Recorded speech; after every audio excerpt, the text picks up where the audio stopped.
Welcome back to the Space Gulag, otherwise known as PPSW. Today we're back with another Star Wars story. Before we go any further into what if Kenobi ran into Sidious on Mandalore, the lightsaber giveaway is on a link down below. It's a docs list. It's the pinned comment. If you see it down below, go check that out. Just put your name, follow the rules, don't tell anybody else, don't do any cheating, just write your name and you'll be entered into the contest for one of 3 lightsabers that I'll be giving away for hitting 10k. Thank you again for 10,000 subscribers, now 11.1, which is just remarkable, and I'm very thankful for you guys. So please go do that so I can give back to you guys for everything that you've given me.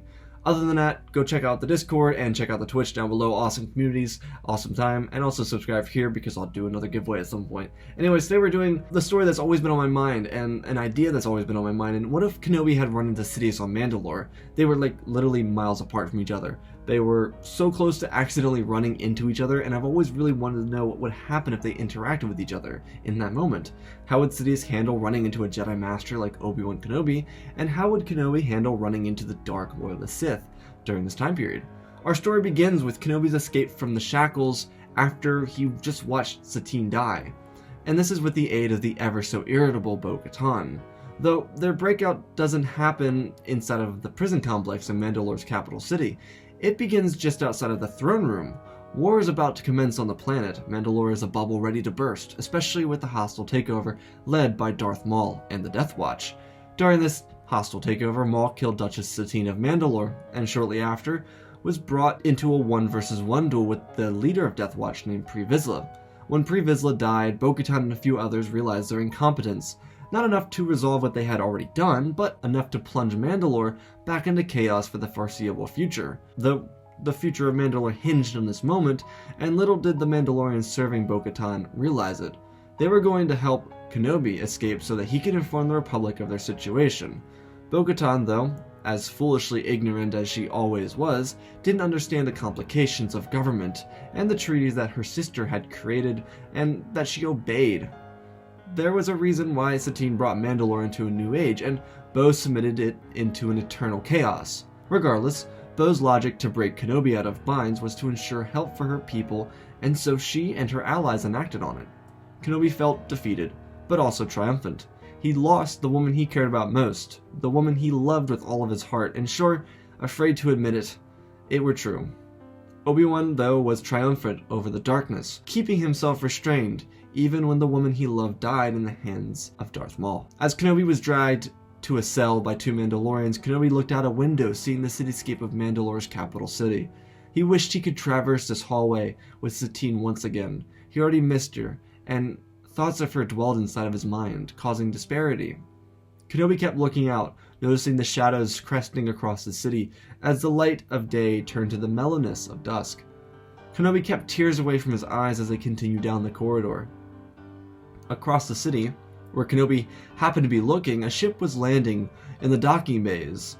From the ship, a hooded man walked out. Dark blue and bleeding red confidently walked down the shuttle's ramp. 2 Mandalorians went to confront the evil Sith Lord known as Sidious, but this mistake would be their last. As they walked towards the hooded man, a hand slightly lifted from beneath his cloak, as the 2 Mandalorians soon couldn't breathe, being lifted up into the air as an all-powerful Sith Lord continued walking past them as if he weren't still choking them to death.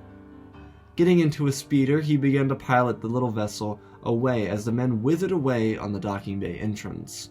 The hooded man continued his way to the throne room, speeding across the city.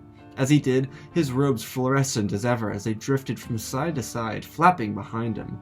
Inside of a corridor to the prison block, a group of Mandalorians led by Bo-Katan broke through some windows and began to rescue Obi-Wan Kenobi. Kenobi jumped back away from the blood-colored Mandalorians who were imprisoning him by Maul's hand. Kenobi kicked one of the guards in the back as Bo-Katan and her squad jumped to the ground, killing their former friends and allies. Freeing Kenobi from his restraints, Bo-Katan handed Obi-Wan his lightsaber back to him. From beyond the doors, the group of Mandalorians and Obi-Wan Kenobi heard terror. The sound alone of men crying out for help and death was enough to send chills down Bo-Katan's neck and her squad's backs. But nothing was compared to the darkness, the coldness that Kenobi felt to the Force. The doors opened and a hooded figure appeared as a few men behind him dropped from the sky. Obi-Wan stuttered back. It couldn't be. Was it really the Sith Lord, Dooku's master, Maul's master, the master of the dark side of the Force? His face was mostly hidden, though what little Kenobi could see looked, dare Kenobi think, familiar. Something about the Sith Lord was jarring to Obi-Wan. He looked like someone he knew. He had the chin and hands of an older man, someone who had been predominantly active at the top of the Republic, according to what Dooku had to say. Kenobi's thoughts ran wild, but so did Sidious's. The Jedi Master to Anakin Skywalker stood before him. Sidious always doubted anything that Kenobi was capable of, and he wasn't wrong to do so. Kenobi through the Force wasn't naturally talented or even remotely good. He was a decent Force user at best. So, instantaneously, Palpatine believed that this would be a simple cakewalk. After all, even if Kenobi survived, he couldn't let him get his identity back to the Jedi. The plan wasn't complete. Even more so, even if Kenobi didn't recognize him, Palpatine couldn't have a Jedi that had lived and seen him running around talking to the Jedi Council. The balance of everything Palpatine had worked for was able to be uprooted here. He needed to kill Kenobi. If he didn't, everything he had spent his entire life working forward towards could fall apart because of a Jedi Master who couldn't dream of wielding the power of the Force that a child Palpatine could. Palpatine snarled as he looked at the Mandalorians, raising his blades, yelling out, "Master Kenobi!" Sidious twisted through the air, igniting 2 lightsabers, and as he did, he slashed 2 of the Mandalorians closest to him. The jetpacks shot into the air as the 2 Mandalorians created a massive explosion on the ceiling behind him as he landed. Using the Force, Palpatine threw 2 more Mandalorians against the wall, pulling the life out of them with a Force choke. Palpatine then glided his blades into the chest of Bo-Katan. Kenobi had his lightsaber out, but Palpatine was like a blur to him. Moving at intense speeds, Kenobi needed to be ready for the fight of his life, moments after losing the love of his life. Kenobi's emotions were all out of balance, but he was bringing them together as smoke rang out of Bo-Katan as she fell lifeless to the ground. Sidious creeped forward. This would be too easy for him. Killing Obi-Wan Kenobi was nothing. There were few Jedi that Palpatine knew would be a struggle, especially those on the High Council, such as Windu and Yoda, but never Kenobi. Obi-Wan lifted his blade and prepared himself to be put on defense. Sidious jabbed forward with 1 of 2 of his blades. Kenobi blocked. Sidious was now ready to press his offensive. Blades clashed at extreme speeds as Kenobi was pushed back further and further. Kenobi had to balance himself. He'd faced multiple duelists before, notably Savage and Maul, but he had to play this one especially safe. Kenobi played back at Sidious, and he caught surprise of Sidious, cutting off part of his hood. As the hood flopped down, revealing the Sith Lord, Kenobi stuttered back. The Sith they had been looking for was leading the Republic side of the Clone Wars. This also meant that he was leading Dooku from behind enemy lines. Kenobi's world was caught in shock. Kenobi wasn't the only one in shock, though. Palpatine, now revealed, was surprised that Kenobi ever got a hit on him. He doubted Kenobi's skill set so much that he never realized how good of a duelist he was, and how that even got him remotely close to the ranks of the Jedi High Council. They had a moment where they stared at one another, flabbergasted each in their own respect, and then Palpatine with intense swiftness threw both of his blades at Kenobi.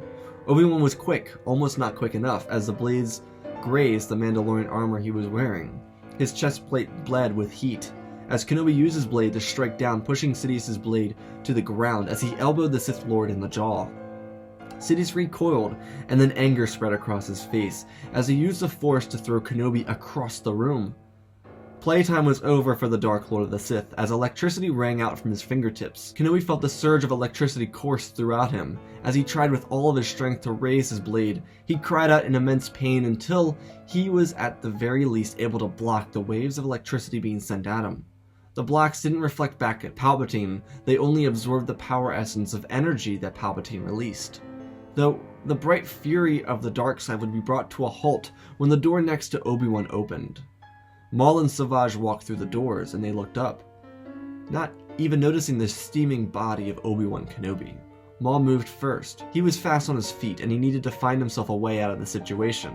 He moved towards his master and knelt, telling him that he had built all of this for him. Sidious croaked, asking why he allowed a Jedi to survive. Maul turned and saw Kenobi leaning against the wall, recovering from his duel with Palpatine. Anger filled his face. Two people that submitted his life into endless pain stood before him, Kenobi and Sidious. But now he had to choose. Should he join Sidious and kill Kenobi, or fight Sidious and then make Kenobi suffer forever? This choice was hard, but little did he know that the choice wasn't his. Sidious came here not to congratulate his old apprentice, but to dethrone him. Because of the rule of two, Maul was now considered a true rival to his ultimate power in the universe.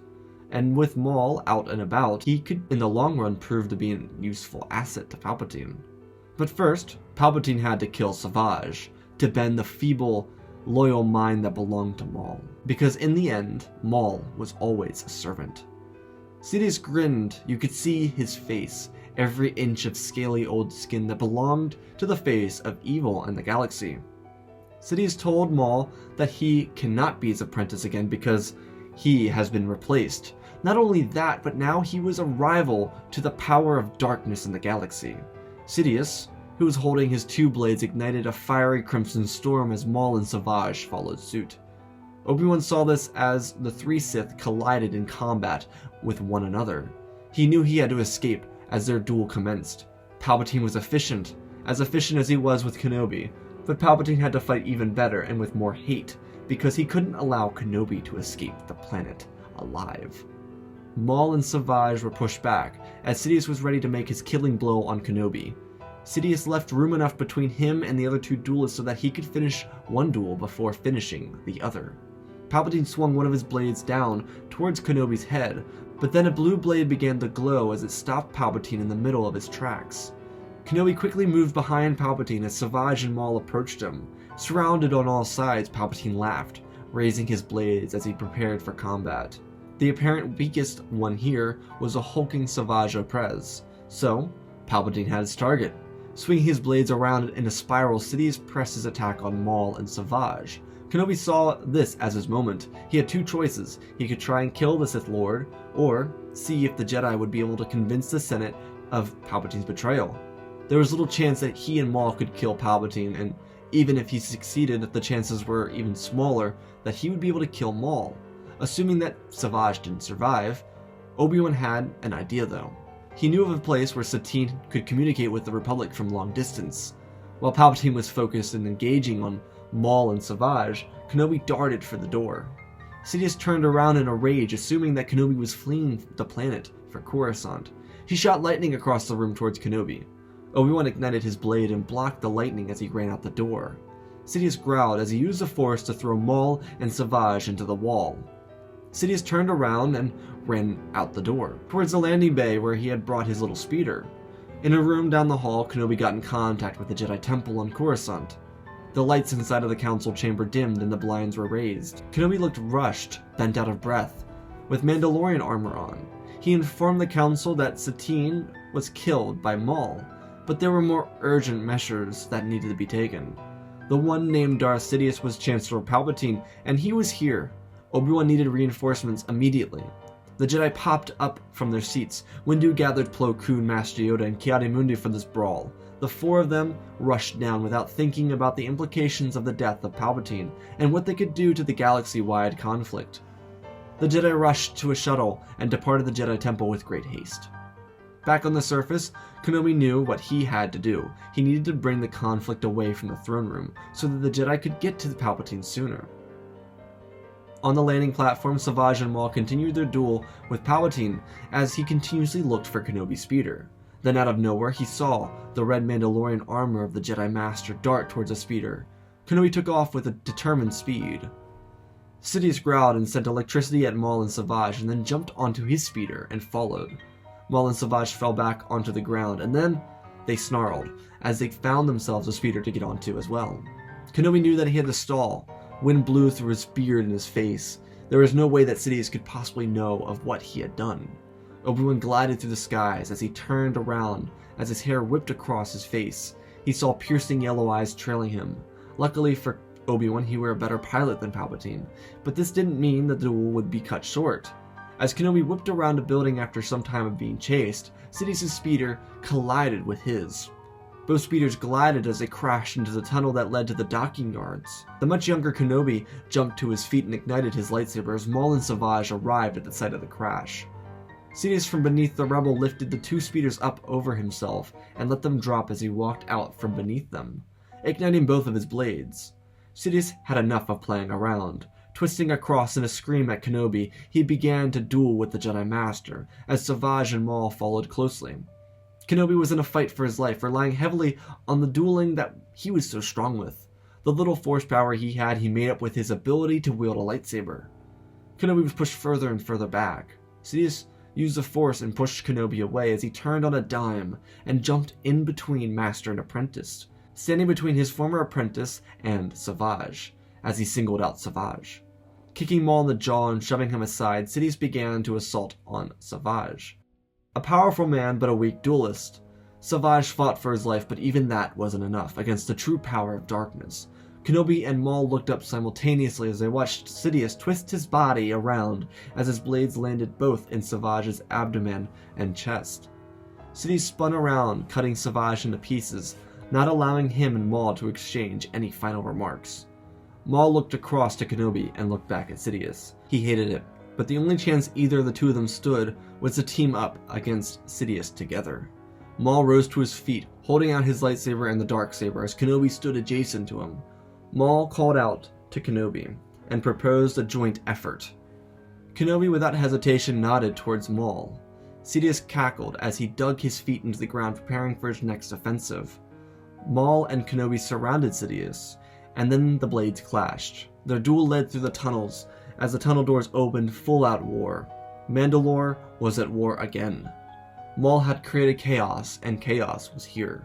The duels continued, parrying one another and pushing the offensives and leaning into defensives. Kenobi blocked ferociously as Sidious isolated him, kicking him in the face, sending him away from Sidious's duel with Maul.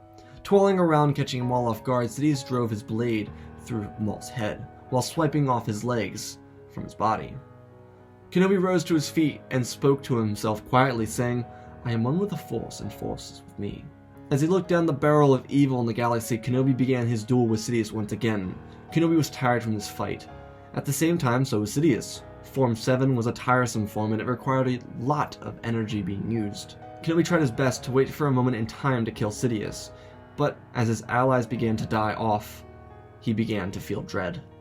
Kenobi was caught between a war zone and the duel with the Dark Lord of the Sith. He had been barely holding his own, but Sidious woke from his playful manner. He was ready to kill without hesitation and without remorse. Well, he never did. He was a Sith after all. Sidious pushed Kenobi back, swinging his blades with great ferocity. Kenobi became weaker and weaker, though their duel was turned around when a Jedi shuttle landed through the chaos. Both caught off guard by the Jedi reinforcements, Sidious had to be quick. He used the wall nearby as an advantage as he jumped off of it and swung his blade as it connected with Kenobi's stomach. Kenobi dropped like an anchor. As he fell, he looked up at Sidious, who then turned to escape. Windu, Plo Koon, and Ki-Adi-Mundi ran after him as Master Yoda walked over towards Kenobi to help him. There wasn't much he could do but call for reinforcements that were in the sector to get Kenobi to a Jedi cruiser. He sat with Master Kenobi and held his hand. It was a somber moment.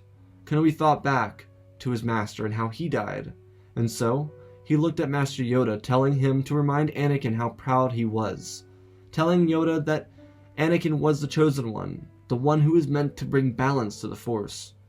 Yoda allowed Kenobi to speak his mind, but he intended on having Kenobi survive the ordeal.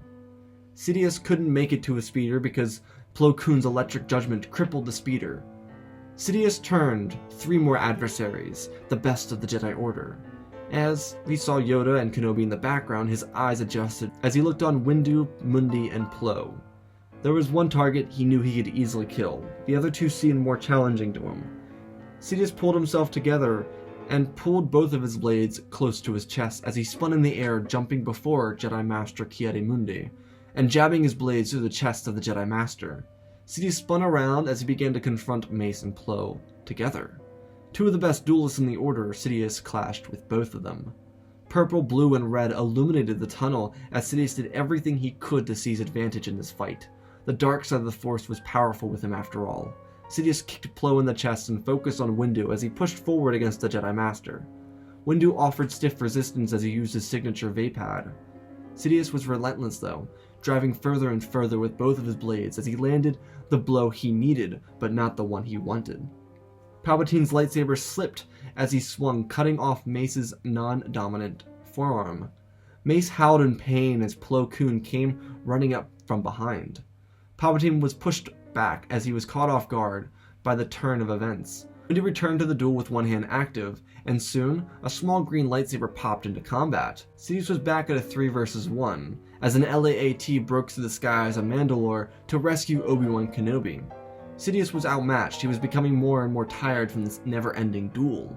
With 2.5 duelists surrounding him, he was caught off guard by the blue blade that entered his back.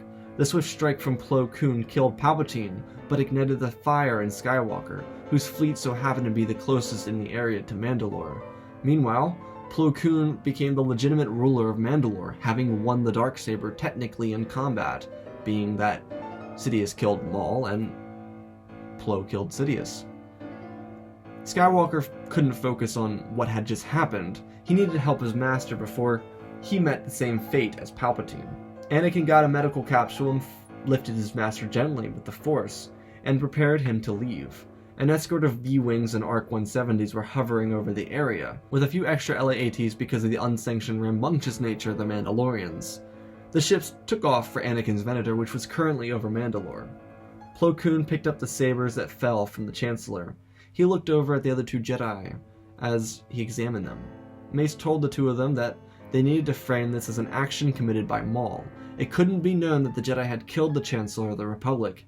He may have been a Sith Lord, but the Senate wouldn't see it as such. They would see it as an inaction of the Jedi generals trying to seize more power in the galaxy at war. Mace, Kenobi, Mundi, and Plo would be remarked as heroes when they returned to the Republic, but for now, they had to clear any evidence, and they needed to do so fast. More gunships from the Venator above arrived, so they gathered the bodies of the Sith and the fallen Jedi. On board the Venator in space, Kenobi would be rushed through the corridors to the medical bay, where Anakin would stand impatiently with his Padawan next to him. Medical droids and clones alike would immediately begin to work on Kenobi trying to save the Jedi Master, who had given his all for the Jedi Order. Doing anything they could to save the Jedi Master, they fell short, as Kenobi became one with the Force. Anakin was knelt down beside his master's bed when Kenobi joined his dearly beloved Satine on the other side. Tears streamed down Anakin's face onto his master's hand.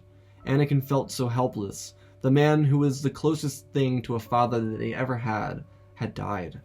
His master was truly gone, not a trick by the Jedi Council, but dead because of Palpatine. Anakin was in a state of shock. Both mentors were gone, and one of those mentors was the Dark Lord of the Sith. Ahsoka, beside her master, was in tears as well. Kenobi was like a second master to her. He always was kind to her and showed complete respect to her. He was a gentle man who took care of those around him. Anakin spent hours inside the medical bay alone with his master's dead body. Anakin kept talking to him as if he were still alive. Anakin was completely distraught, heartbroken, and at a loss for words. He told his master of all his secrets, his marriage, and how he always wanted to make Obi-Wan proud. Anakin was always inspired to be just like his master. And then, the medical bay doors opened. Anakin looked over, but he didn't see anyone. But he did hear the step of a cane, as he looked over and looked into the gentle eyes of Master Yoda. More tears ran down his face. Anakin tried to conceal it, as if it were a sin to show emotion at the loss of one's master. But Yoda spoke in riddles, telling Skywalker that Kenobi had something he wanted to tell him. Yoda told Anakin that Obi-Wan wanted to remind him that he were the Chosen One, meant to bring balance to the Force. But even more than that, Obi-Wan was extremely proud of Anakin. Anakin looked at Yoda and wiped tears away from his face. Yoda told Skywalker something that he knew Kenobi wanted to say. He told Anakin that Obi-Wan loved him very much. Anakin, still not speaking, just holding his metallic hand over his heart, feeling the terror that only comes when you lose someone that's so important to you. Skywalker closed his eyes as his head leaned back against the wall. Yoda didn't say a word, but he did sit across from Anakin, closing his eyes to focus on the Force. Yoda knew it weren't necessarily accepted by the code, but he knew that Anakin needed this. More than anything, he needed someone, After 800 years in the Jedi Temple, Yoda more than anyone alive understood what it meant to lose a friend, a mentor, someone that learned from you, but also taught you. Hours passed until Anakin and Yoda left the room.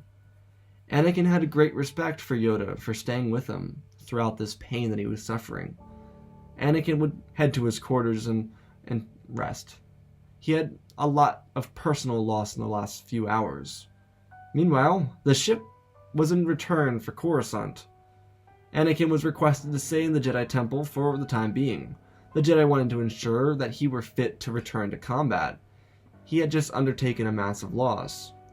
As for the Republic, they accepted the evidence that the Jedi had placed before them, that Palpatine was murdered in cold blood by a Sith Lord by the name of Darth Maul. The Republic had to elect a new senator, so Bail Organa ran against a Mun from the banking clans and a Cato Neimoidian from the Trade Federation. With the Republic at war, it were at the utmost importance that the Republic elect someone that would do what was in the best favor for the Galactic Republic.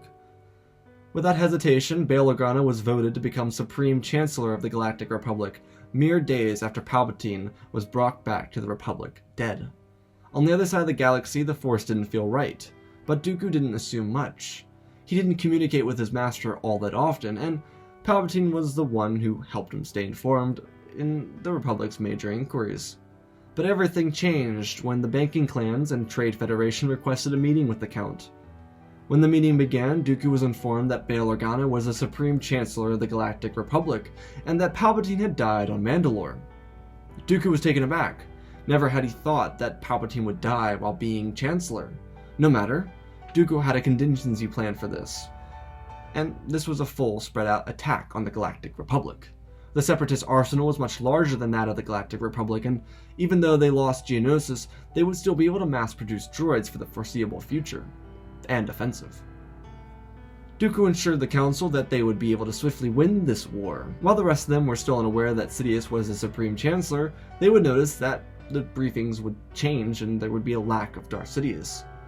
The CIS war effort would double, and the crackdown on Republic worlds would widen. While clones were superior fighters, the sheer number of battle droids would continue to push Republic troops back and to the breaking point. Anakin, on the other hand, would be cleared for combat a month after Kenobi's death. He was fit, and he had recovered from his master's death. He and his apprentice were being sent on an offensive at the Kuat drive yards led by General Grievous. The mission, of course, was to kill General Grievous and push back the Separatist offensive. It was a gridlock. When Yularen's fleet arrived from hyperspace, the Separatists had amassed a fleet of extreme magnitude to take down the main production line for the Republic's shipping yards. As the fleet engaged General Grievous, the battle was tense. Republic cruisers crumbled as Separatist frigates fell apart. There was no ground battle. As Ahsoka and Anakin cut through the battlefield in space, the Jedi starfighters got into intense dogfights in the space over Kuat. Anakin's starfighter was shot as his ship entered the hangar bay of the Invisible Hand. Ahsoka followed him in. The hangar bay was full of battle droids as Anakin popped out of his half-destroyed ship and begun to fight his way through the mess. Ahsoka, hot on his trail, spun her ship through the brigade of clankers, and she followed suit with his master as she jumped out and started cutting through the droid army. General Grievous, who noticed the push into his hangar, approached the two Jedi with a squad of 6 Magna Guards. The Magna Guards began to surround the two Jedi, twirling their staffs in circles as General Grievous approached Skywalker, who stood before his Padawan. Their first encounter would happen because of a lack of Palpatine, who always made sure to keep the two of them separate. This would be a true test for Anakin. After all, he wasn't like his master, who had a rivalry with, well, not just Grievous, but everyone on the other side of the war. Anakin ignited his blade and his apprentice followed suit. She already had a confrontation with General Grievous. They were certainly outmatched here. Grievous ignited 2 of his blades and began to confront Skywalker. 2 blades clashed against Skywalker's signature blade. The duel was beginning as Ahsoka fended off Magna Guards from her master. The Magna Guards were a tough combatant, but nothing like General Grievous. Anakin was a strong duelist, but Grievous' cybernetics made it so that he could pick up on the movesets faster and act upon them with strategy. Grievous began to push an offensive on Anakin, who began to falter back into defense. Suddenly, Anakin jumped over Grievous and began to attack him from behind, but Grievous was quick enough, as his leg jabbed backwards, sending Skywalker falling back. Grievous turned around to face Skywalker and open up his other 2 arms for combat. Ahsoka followed suit with her master as she cut down one of the Magna Guards and jumped over the crowd of droids. She slashed into another, leaving 4 more opponents as Anakin found himself cornered by General Grievous. R2-D2, who saw his master was in trouble, moved quickly behind Grievous's assault and zapped him in the back of the legs. Anakin used this opportunity to cut off one of Grievous's arms as he danced around. Grievous growled, being pissed that he lost one of his arms because of an astromech. Grievous swung at Anakin, who blocked and then parried another swing, though one of the 4 Magna Guards broke off, stabbing Anakin in the back with an electrostaff, making Anakin glow with electricity. Anakin growled as he turned around and kicked the droid. He contorted his body to deflect an assault by General Grievous, and then cut the Magna Guard in half. Anakin backed off as he sees a group of B-2 super battle droids marching his way, and the echoes of destroyer droids could be heard from another hallway. Anakin called out to Ahsoka, telling her that they needed to get off this ship before they were captured. The Republic couldn't afford such a loss at this point in the war. Anakin and Ahsoka hightailed it for an empty hallway as the Magna Guards continued to follow Anakin and Ahsoka and the 2 droids. The 2 of them cut through battle droids in the hallways and corridors as they eventually found themselves an escape pod. They used the escape pod and made their way back to the Republic fleet as the rest of the siege began to carry out. From here on forward, the Republic begins to stagnate in its assaults, and its combat too. The Republic had to focus on its defensive tactics because the Separatists were quick to strike. While the battle over Kuat was successful, many of the other systems in the Outer Rim and Mid-Rims didn't share that same success. The Republic military had begun to order more and more clones from the facilities on Kamino, in case of a much longer war that would eventually continue.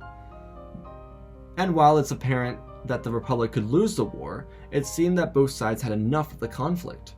The Separatist government and the Republic wanted to opt for peace talks once again. Without Palpatine playing both sides of the political spectrum, this could actually work out for the Supreme Chancellor, Organa, in favor of peace talks over the war that was on their doorstep. With the Jedi and clones overseeing the talks and Separatist battle droids on the other side, the talks began on the neutral planet of Obadiah, the homeworld of the Pike Syndicate. The 2 massive armadas met without firefight, and 2 battalions of troops gathered together in the 4-year combat at the Pike homeworld.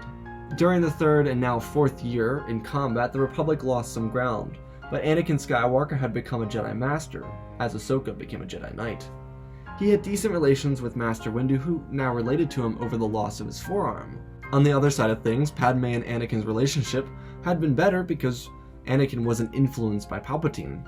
And even better, the 2 of them were now parents to twins named Luke and Leia, though Padme kept them in her residence on Coruscant, secret from the Jedi. The war had been rough on both sides, but this was a point where it could all come to an end.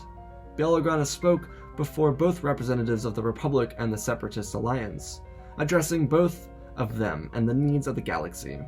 Bail spoke with elegance. He knew how to get people on his side, and he knew that both sides of this destructive conflict were tired of the Clone Wars. There were no peace, and the crime families were able to run rampant throughout the galaxy, which is the most ironic thing about the peace talks being held on Obadiah. The Separatists agreed to reunite with the Republic only if there would be a fair election from both sides of the political atmosphere. The Separatists wanted to ensure their equality in the Galactic Republic in case of rejoining. The Separatists would shut down their battle droids and commission them to be reprogrammed for relief work. The clones would be used for similar things, as they would be allowed to enter society as human beings, though they might be restricted when it came to marrying and relationships. Though, for now, the Peace Council of the Galaxy came together and elected for peace. The Clone Wars had officially ended. With Dooku watching over the hearing from Sereno, he smashed his hand on his desk. This was unacceptable. He may have not been a true Sith Lord, but now he was the closest thing in the galaxy to being the last one. Dooku decided that he didn't want this peace. His motives had changed since the beginning of the Clone Wars. He wasn't an apprentice anymore. He was now the Sith Lord. He called up Grievous and told him to organize as many battle droids as he can. They were going to become rebels of the Separatists and fight against the newly reunited Republic. This little rebellion would go unnoticed for weeks, amassing an armada and any army they could for warfare. They were preparing to kidnap the Chancellor of the Galactic Republic. He was on a mercy mission to Mandalore to talk with their regime leader named Gar Saxon. Bail wanted to ensure that he was doing right by the Republic policy and taking care of the citizens, without an ongoing war. Because of the Clone Wars that came to an end, there was nothing more that the galaxy wanted other than peace. A small fleet accompanied Bail to Mandalore, nothing large, but enough to deter pirates as the Jedi, clones, and droids began to pick up the pieces of the Clone Wars. As Bail's ship was about to leave Mandalore, a massive fleet of rebels entered the system. Grievous boarded the ship and killed Master Jedi Satine and captured the Chancellor. The Republic was alerted before the Venator and corresponding ships were obliterated over Mandalore. The rebels then left the system with their captured Chancellor. Dooku had intended on killing Bail Organa before the entire galaxy, so he made sure that the fleet returned back to Sereno for the live execution. Gar Saxon informed the Republic of what had happened over Mandalore. Gar Saxon had one of his ships track the Separatists back to Sereno and informed the Republic of their development. Gar Saxon was willing to take the leadership role seriously, especially because Bail Organa was willing to provide assistance to Mandalore based around a good behavior policy. Mandalore, in desperate need of aid and relief, was willing to work with the Republic on this, but more pressing matters were at hand. Bail Organa, leader of the reunited Republic, had been captured by the Separatists. Jedi were being dispatched immediately. Mace Windu was dispatched with Plo Koon to Raxus, while Jedi Masters Anakin Skywalker and Kit Fisto were sent to rescue the Chancellor over Sereno. Anakin had harbored peace in his heart over the last few years, and he was ready to put an end to the Sith, as the Chosen One, just like his master said. Fisto was nearby and had a fleet ready for an assault on the rebel incursion. 2 Republic fleets emerged from hyperspace as a few more were on the way for support. A large fleet from Kamino, an Alderaan-Corellian joint force, was also inbound, and the Kuat defense fleet too. The Separatists were going to be eliminated one way or another. Anakin jumped into his starfighter and flew into combat over Sereno. The fighting was thick already, so much resentment for the betrayal of the Separatists, and the clones were ready to get one final fight in, destroying the clankers once and for all. Fisto was right behind Skywalker as their starfighters glided across the space over Sereno, cutting through wings of droid starfighters and tri-fighters alike. Anakin spun his ship around and then with great speed found himself where he was nearly 2 years before, inside the hangar bay of the Invisible Hand. This time with Jedi Master Kit Fisto. The 2 Jedi decided to split up as they began to make their way through the Invisible Hand. Their blades are out and ready to fight, cutting through clankers on their way through. Anakin found himself at an elevator shaft towards the top of the ship, followed by his good old pal, R2-D2. On the other side of the ship, Kit Fisto was running towards the bridge. In the middle, he was stopped. He was surrounded by battle droids, and from the mist, he turned to see the General. The General that he fought at the beginning of the Clone Wars. Kit Fisto smiled at Grievous, and then he twisted his blade around into attack position. Grievous lunged at Fisto, who was quick to defend himself as he backed away, testing the waters with Grievous. At the top of the ship, Anakin was coming face to face with Dooku, who was standing next to Bail Organa with his blade ignited. Bail spoke quietly. He only wanted to serve the Republic. Dooku grinned and swung his lightsaber. As Bail closed his eyes, Dooku looked up. He saw Anakin holding his hand out. Anakin walked forward with his hand outstretched as he began pulling the blade back away from Bail. Anakin's powers had grown more than twice since the last time that they had met. Anakin was powerful, and he was showing his true power. He spoke to Bail and told him to run for the door. Bail listened as he ran from his seat and stood away from Skywalker, who released Dooku's hand as he looked down on him. Dooku was ready to kill Skywalker, no longer needing him for some grand scheme. Dooku swung at Anakin, who was quick to collide blades with the Elder Count. Down near the command bridge, Fisto twirled around Grievous and jabbed at the Clanker General.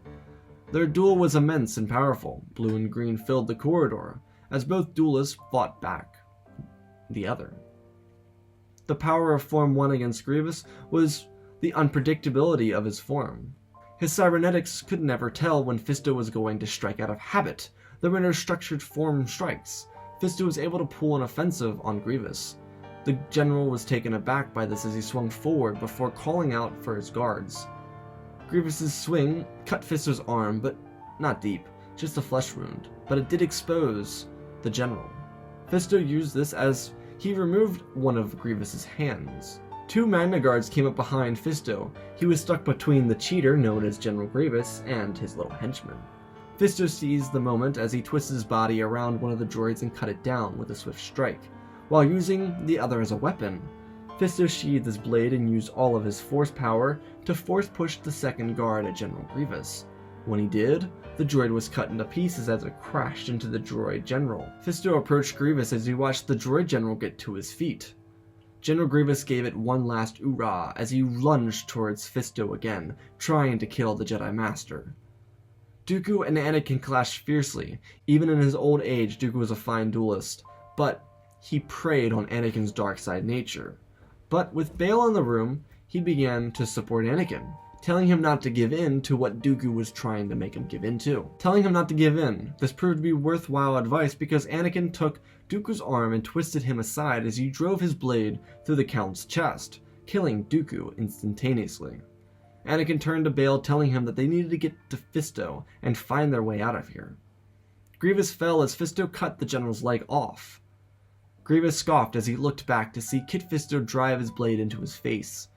Fisto then jumped through a few battle droids with his lightsaber into a separate room where he was surrounded. He was surrounded, and he knew the droids would open fire as soon as he killed General Grievous. Which is exactly what they did, as several of the battle droids in the corridor got shot down. Kit Fisto communicated with Anakin, telling them that they needed to get off the ship. He killed Grievous and he was going to escape the droids. He told Anakin to find a shuttle and get the Chancellor out of there. He would be back to his starfighter for support momentarily. Fisto charged out of the room and found a hall mostly dead of clankers. He then bolted back for the hangar bay. He had to get there quickly, so he moved swiftly. Bail and Anakin entered a shuttle as they watched Kit run into the hangar bay, being chased by Magna Guards. Anakin told Bail to hold on as he lifted the ship up into the air, as he scraped the Magna Guards and continued his journey out of the conflict. Anakin told Bail to hang on as he lifted the ship into the air as he scrapped the Magna Guards and continued his journey out into the conflict in space. Fisto was right behind him, and behind Fisto was R2 piloting Anakin's starship. The crew got the Chancellor to the Venator flagship as they celebrated the early victory. Hours would pass, and as they did, the rebels were destroyed and the Republic won. The Jedi who were sent to Raxus discovered that Dooku acted alone, and that the Separatists were on board with charging him for crimes against the Galactic Republic. In his death, he and his estate would be remembered as they were, paid forward towards systems that needed the support. Bail would return to Coruscant with his Jedi escort and continue to lead the Senate and the Republic towards a more peaceful era. Anakin would find time to train his children, especially because they were on Coruscant after all. They would become powerful, but stay non-Jedi, with their mother. The galaxy itself was brought to peace, and the reunification of the Republic and the destruction of the Sith would lead to generations of peace in the galaxy. And that, ladies and gentlemen, is our Star Wars story for today. Woo! I enjoyed that. It's a lot of fun. As per normal, I'm going to talk about some of the storytelling elements that I really focus on in the story and why I'm kind of talking about them. Just to provide explanation for those of you that like to leave those little nasty comments that we'd love to see in the comment section. So, I don't believe at all that Kenobi would have been able to fight Palpatine. I think he would have been able to hold his own. And that's because he's a masterful duelist. When it came to using the Force, Kenobi wasn't exactly talented. But Kenobi was never going to win this. I mean, it just never was going to happen. And that sadly is the truth. He was never going to survive. He was never going to win. And that was something I was kind of set on when I first started telling the story. I was kind of like I could make him live, but that's like an ex machina. We don't do that around here. As much as I love Kenobi, I don't think he would win. I think he would have lost fairly to Palpatine. I think Palpatine would have treated him like a child, and I think Palpatine would have underestimated his power. I really think that Palpatine would have looked at Kenobi and been like, oh yeah, this will be easy, and then be surprised that it wasn't as easy as it seemed. Because he didn't expect Anakin to lose to Obi-Wan. He expected Obi-Wan to sweep the floor, or he expected Anakin to sweep the floor with Obi-Wan, and that just didn't happen.